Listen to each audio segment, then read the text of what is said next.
Ah, the Upper Wyoming says your subs have gone up to 299K. Yes, I think it's 299.50 or something this week.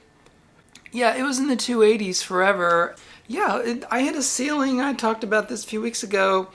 Subscribers, I mean, it was going up and up and up and up, and then like 3-4 years ago, it just hit a plateau and stopped like in the 280s. And like every year, I would like lose as many subscribers as I gained. It was like 280 something, and it just stayed there.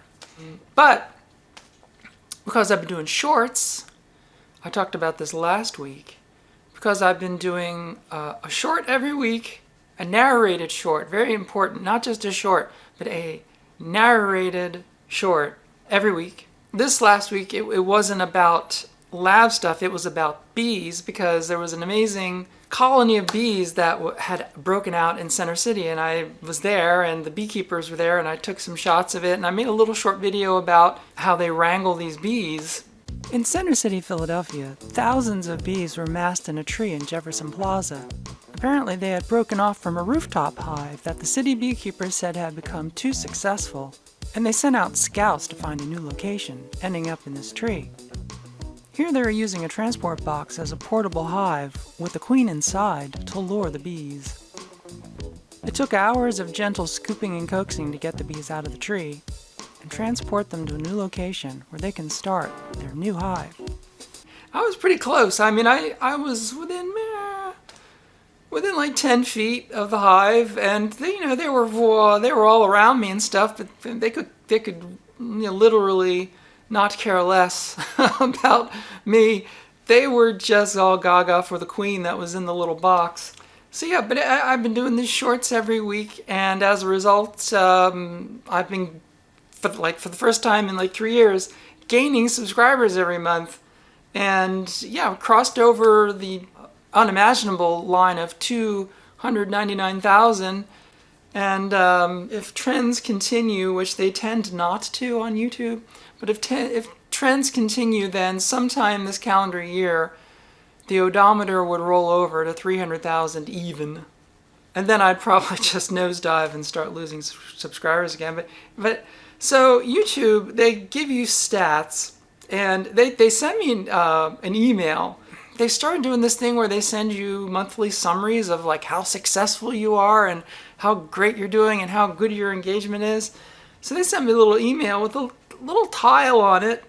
It said that last month, 47 uploads. Now I already had people saying 47 uploads. Oh, why am I watching this channel? You're just spamming us. Well, that obviously I didn't upload 47 videos. There's no way that I could do that. It counts everything. That's social media posts, videos, shorts, live broadcasts, other stuff, like pretty much anything that I put in there. And of course the stuff that's also unlisted, stuff that just is on Patreon, yada yada, stuff that's not public. The community page, right? I don't manage to get something up every day, but if I have something funny or a funny picture or something interesting, I'll put it on the community page. I might do like 5, maybe 6 posts a week. It's never 7 in a row, but because I just don't have that much interesting stuff. But the interesting thing about the tile isn't that it was telling me, oh, look how good you're doing. 308,000 views, 1.4 million minutes watched, 260 new subscribers. But right there, right at the top, it says, wow, great work. Remember to keep your well-being in mind and establish a sustainable schedule for you. I thought, wow. Thank you, YouTube. I always knew you loved me. You don't often say it, but I always knew. Yes, YouTube, they give you the algorithm that makes you work yourself to death, and then they have the gall, the unmitigated gall, to remind you to take care of yourself and protect your well-being and your mental health while you're nailed to the hamster wheel. Oh my God. It's like, it's just, oh jeez. It's like that guy in Office Space coming to your cubicle with the mug. Yeah, so, yeah, you know what I'd like you to do is I'd like you to just move your desk down to the basement. If you could just do that right now, that would be great. Yeah, okay. It's like, that guy's my boss? Oh. But they did tell me some interesting things. I went to the YouTube stats. I thought, okay, let's see how well I'm doing. This is a list of when your viewers are actually on YouTube. So basically, Sunday through Saturday, this gives you the curve of when people who are watching your channel are actually watching your channel. Big open space in the middle of the night there. Of course, because 45% of my viewers are in the United States. But yeah, it's mostly Saturday, Sunday, Monday, although what doesn't make sense on this chart is that very often, if I do a video on like a Wednesday or Thursday, it shouldn't do well, and so I tend to put posts in the middle of the week that are just sort of like interesting things that aren't like for everybody. It's usually off-topic stuff or like funny stuff, or I'm just, ranting on like some childhood thing or something. I'll put that in the middle of the week. And often, weirdly, even though no one's supposed to be watching my channel, I'll get like a lot of views. One time I put up a short on a Wednesday, and like at 3 o'clock in the morning, it just took off.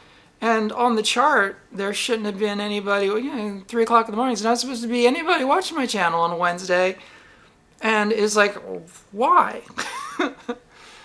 I don't know. I always assumed that was subscribers, when subscribers are watching, not like total audience, because for a long time I was using the when people are watching your channel chart to determine when I launch videos and what days I show videos.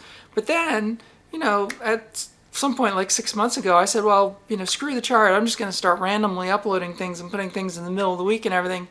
And then I found out that if I put up a video on a Wednesday, it got just as many views as if I put up on a Saturday. And if I put up a video at like 8 o'clock at night, it did just as well as if I put up at 9 o'clock in the morning. So it seems from a view standpoint that the YouTube, this is when people are watching your channel chart, is actually just like a complete fabrication. It just doesn't seem to ring true. I certainly don't see that bell curve in my views when I upload videos. And by this chart, all my videos should take off around 4 o'clock in the afternoon and have the majority of views by 6 o'clock in the PM, and that just never happens. There's no truth in it. So I don't know. It could be arbitrary, or it could mean absolutely nothing, but I've never been able to corroborate the YouTube viewer curve with actual views that I get on my channel. So I've begun totally disregarding it, and because it just doesn't seem to hold any water. But here's an interesting thing, because I'm attributing this to the fact that I've been doing the weekly shorts for the past couple months. But what has changed is my demographics. I'm still getting 95% male viewership, 5-6% female viewership, and that hasn't really changed much over the last year. But what has changed is the ages. Because I'm doing this weekly short thing, the distribution of ages between 25 and infinity is really, really evened out. It's statistically pretty much the same across the board for adults, which I think is pretty fascinating, considering that 6 months ago, or a year ago certainly, the majority of my viewers were over the age of 40, with the peak being 65 and over. So I have really brought in a much younger demographic to the channel doing the narrated shorts. It has statistically impacted the demographics of the channel a lot. It's pretty much like 20%. It's like an even 1/5 for every age bracket over 25. The funny thing is, though, if you look at that again, look at below the age of 25. Statistically 0. There's practically no one under the age of 25, almost no one under the age of 25 watching my channel. That is still a huge, huge piece of information. Yeah, I wish, I don't know. It might be just because I'm just so old, but I know for a fact that there are older people who garner a younger audience, but usually they have very specific niche things. They're like either talking about baking or they're talking about crocheting. It's like something very, very niche, and then they get this like really big younger audience that are kind of like looking at them for wisdom. But what I do, my world of crap, does not translate to the younger generation. This empire of crap that I have built is not interesting to those under 25. But the fact that I even have anyone in their 20s watching my channel is quite a victory. I'm just happy to be reaching anyone under the age of 40. So yeah, I mean, so the upside of the shorts, yes, I get a lot of people saying I don't watch shorts. I totally get it. I don't really watch shorts either.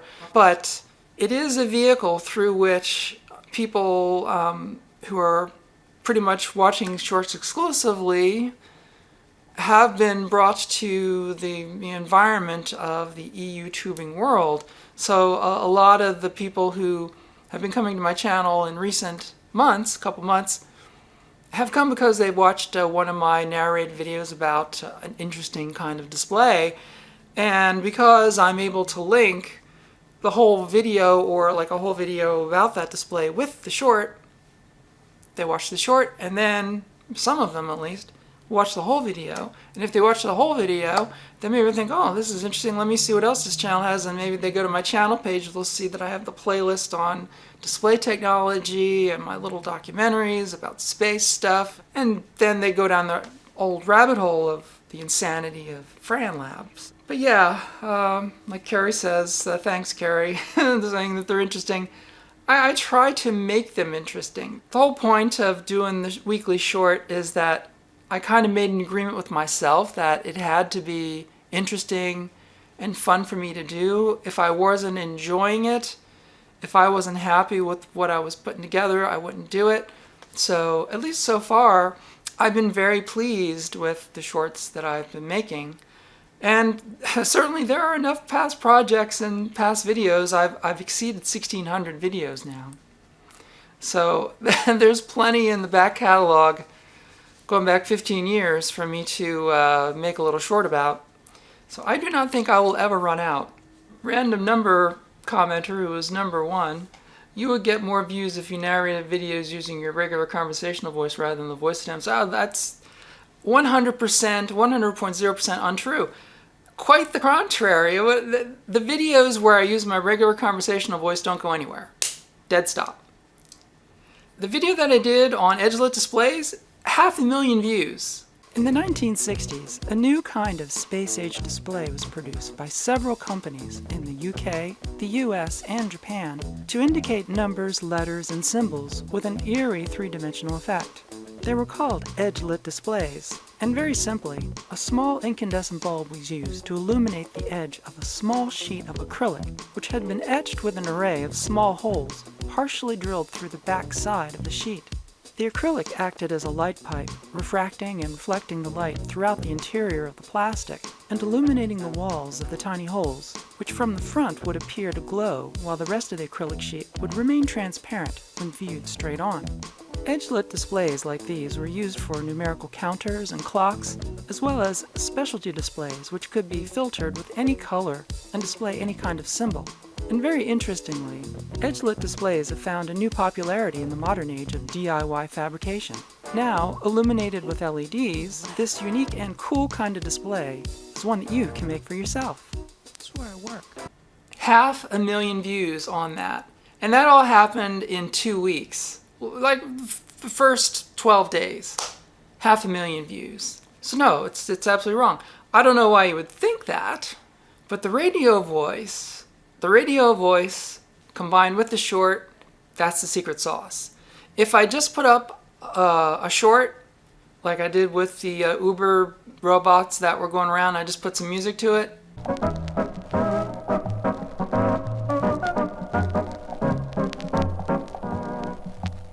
Hardly anyone will watch that now. Right out of the gate, you got 1 second to get a person's attention with a short. 1 second. And as soon as they hear my radio voice and the visual, those first 30 frames, that's when they decide if they're going to watch the whole short or not. That's when you got them. And the radio voice in the early 1960s. Now I've got them. If I say, in the early 1960s, there was this thing, no, they're gone. No. In the early 1960s, RCA was on the cusp of developing a brand new, now I've got them. It's the magic voice, the radio voice, is what works in shorts. Full stop. It's that 25 and under, that is the crowd I just can't crack. What is it going to take to get a 20-year-old to watch FranLab? What do I have to do? I'm always going to do my own thing, my own way. I'm not going to try to be cool, because I'm not cool. I've never been cool, never gonna be cool. It's not the goal. It just would be interesting if I could find a way to convince younger people that the stuff that we old farts do could be interesting to them on some level. I just haven't figured out how to translate what I do other than the shorts. I mean, that's the shorts, but the shorts don't break through below the age of 25, really. I think all those numbers that like 3%, 2% that were in the statistics that are there for the, yeah, that 2%, 3%, I think that's just misclicks. If you flick it up, you just go to the next one and they just accidentally landed on a short of mine, or they accidentally clicked a video of mine and they didn't intend to. It's probably just all a mistake.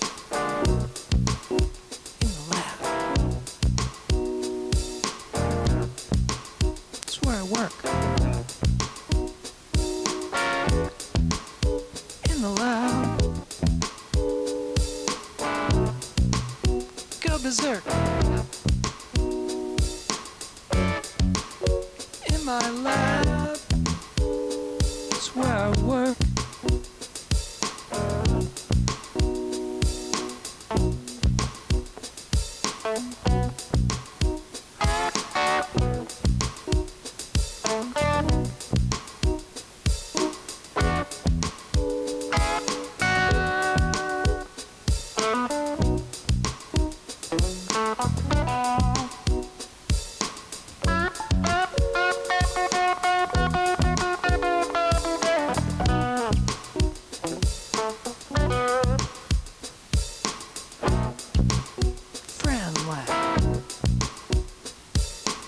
That's what you're watching.